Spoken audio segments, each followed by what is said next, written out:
आपला मुलगा 12वी सायन्सनंतर नीट परीक्षा दिलेला MBBS व्हावा अशी इच्छा बाळगणाऱ्या कापूसवाडी तालुका जामनेर येथील एका पालकाची तिघांनी 7.5 लाख रुपयात फसवणूक केल्याची घटना उघडकीस आली आहे.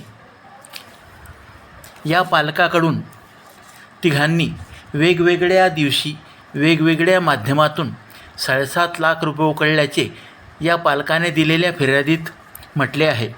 त्याचे असे झाले, कापूसवाडी येथील हा पालक मुलाला MBBS करण्यासाठी रशियामध्ये ॲडमिशन घेऊ इच्छित होता.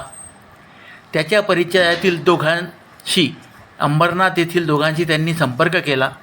अंबरनाथ येथील दोघांपैकी एकाने त्यांना नवी मुंबई येथील एकाचा संपर्क क्रमांक दिला.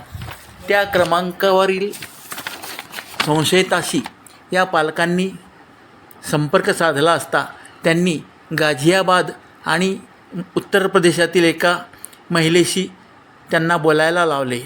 या दोघांनी आणि त्या नवी मुंबईमधील संशयिताने या पालकाकडून 7.5 लाख रुपये उकळल्याचे उघडकीस आले आहे.